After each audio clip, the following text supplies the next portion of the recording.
Can slavery be a right, and how is it justified? It can only be a legal right. It cannot be a real right. Enslavement is the continual claim for the theft of one's own property. And we talked before about how any action that is not a right is a form of theft, or may you say a violation, violence on somebody's rights. And those rights are a form of property. It says here, and that a text I'm reading, another being does not belong to you, just as a form of theft is taking something which does not belong to you.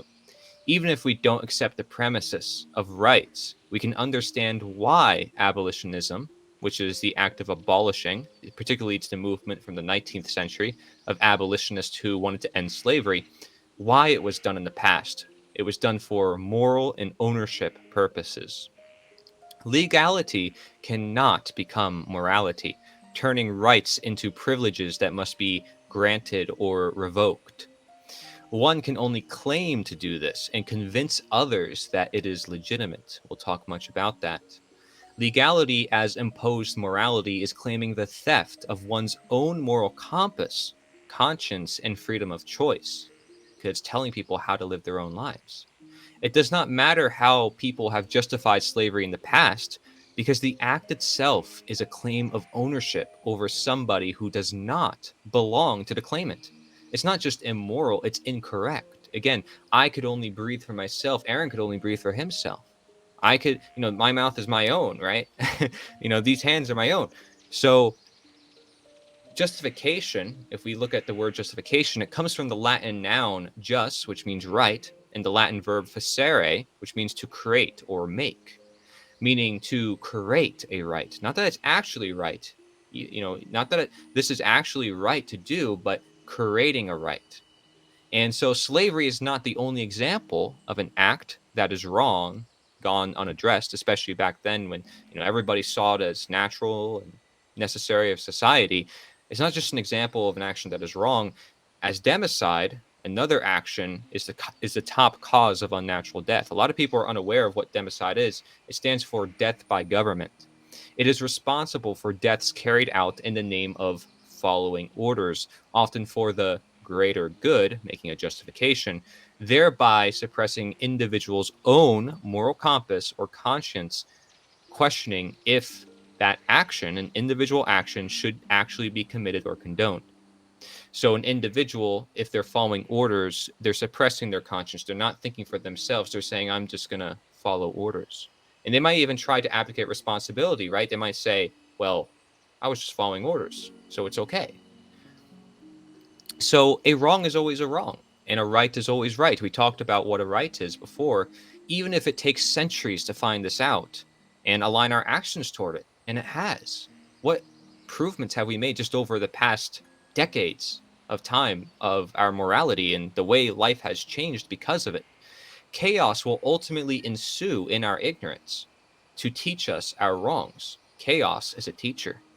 And then, knowing how exactly such wrongs have manifested, why they occurred, can prevent the chaos from happening again because we understand why they occurred and we don't want them to happen again because we recognize them as wrong. We don't want to harm ourselves. We don't want chaos. So, slavery can be put to an end for actual right. What do you think, Aaron? I think that sounds excellent. These rights are possessions, and you can't give someone, since rights are innate and they belong to us. They are actions that don't cause harm. You know, you don't need to give someone a right that they already have, but somehow there are a lot of people who believe that you can delegate rights that you don't have, which how are you going to give something that you don't have? And so these rights are possession, and now slavery, how could that be a right if my rights are my rights and your rights are your rights? I cannot tell anyone how to enact their rights. It is not my responsibility, or I cannot decide how It's someone not is going to right to live. tell them their rights, Yes, correct. to uh, and it dictate what their rights are. and it cannot be justified. I think what being justified means is a way to lie to yourself and to make the claim that you have the rights that you cannot, that you do not have. And you were talking before to me actually about how you see a lot of wrong actions are basically just forms of lying, right? And I said how they're all forms of violence as well. They're not just forms of theft, so they're kind of interconnected in a sense, right? They share something among each of them. They all create a victim. We talked about. They all maybe say they violate nature. They produce the wrong results, as Richard Retherall would say. Yeah, totally. Well, and it seems like lying is one of the ones that many people and it takes a little bit of thinking to kind of understand, and it's not always about, little white lies or little lies that seem non-consequent inconsequential to your everyday life. But if you can think about it, these little lies, the more that these little lies linger, they turn into larger lies. And, lying as a sense of, willfully lying, um, they evolve. And it seems that murder, assault, rape, theft, coercion, trespass, these are all lies in action. Or even the justification of these, it's obviously a lie. And we make justifications for these things. Well, that guy shouldn't have made this joke and I wouldn't have assaulted him, or that person shouldn't have worn these clothes and I wouldn't have raped them, or that guy was complaining about his car so I stole it. They're all lies. All of these acts that cause harm, they are ultimately lies against natural law. And it's a very interesting thing because it doesn't always seem the most obvious to people. But I would say that lying, it's one of the more personal ones, that you have a choice over, and it manifests, more and more and more. And the more that someone would be lying, uh, you know, these other wrongdoings evolve from there. Yeah, right. Because they're creating this system for themselves where this lying is not just legitimate for themselves, but they're trying to make excuses or, like you said, justifications Mhm. for their lying by doing it more and more. And to the point perhaps where they desensitize themselves to get used to it. And, people, it's kind of hard to escape it once you create that, right? It's like, well, I lied. I can't undo it. So I guess I should never be honest. I should never be truthful. But there is a part of our conscience that we have to recognize that we do have to be truthful. We can't lie to ourselves. We can't contradict ourselves. And we have to look at what those contradictions are. We're going to talk more about that as we move on here in this series.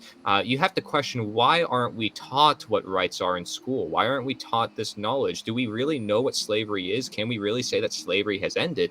If we don't know what slavery is, like, we probably could be enslaved ourselves in ways we don't know, in other forms of slavery, not just chattel slavery, which is just ball and chain slavery. Of So, course. Well, sorry, yeah, you can't defend or protect your rights if you don't know them.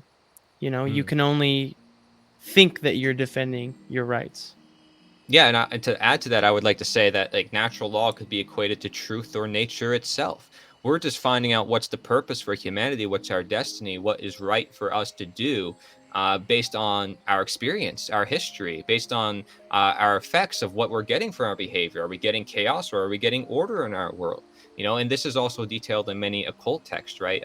Some ones that you might want to mention. I know one called the Kabbalion, right? That one goes into this subject of the law many times and talks about how they operate through the world through the principle of correspondence, the principle of mentalism, the principle of polarity. And we're still discovering these texts that have even been written many, many years ago to this day because we realize there's a lot of moral and intellectual truth in them, right? Yeah, of course. There are plenty of more of the occult books. I would say one of the most widely spread occult books in the world is just the Bible, the simple King James Bible. And many people think this is some religious document. I lean towards the inclination or understanding that is just an occult document full of truths and Or veiled truths, allegories, things we could still learn from. Yeah. yes, things that we can still learn from. And I don't always remember it, but treat everyone as you would like to be treated. The golden rule, Oh that's yeah. the law of the prophets, right? Or It's the, taught the everywhere. prophets. It's taught in It's every in culture. every culture. And it's mystified in all of these fanciful ways, but essentially it's you treat everyone with the rights that you would like, that you would like done unto you, and that's it. And If then you know and then you might ask yourself like, well, if this was written so long ago, how come people didn't embrace it at the time and end slavery then? Well, perhaps because it requires an act of courage. Perhaps it's because they didn't see wrongdoings, or they were permitting certain wrongdoings in certain places and saying, well, slavery's okay in this scenario or that scenario, or oh well, we can treat everybody equally, but not if they're this type or that type, or if they're of this, they try making exceptions for morality, which we're seeing as universal, right? Because we're all humankind, because we all share the same rights. Yeah, of course. Well, and it's from the beginning. You know, slavery is a system that has just been transformed from style to style to style since the beginning. The lie goes back, since the beginning of all of our ancestors, and this is something that it's time to put to an end. It cannot be justified anymore. If humanity wants to evolve to its true purpose and its true potential. So this is absolute essential knowledge. Right and wrong is it's it's simple as well. There's no more time to complicate all these things. Yeah, and We'll have I'll to leave it share at more that. details. We'll have Yeah. to share more as we go on.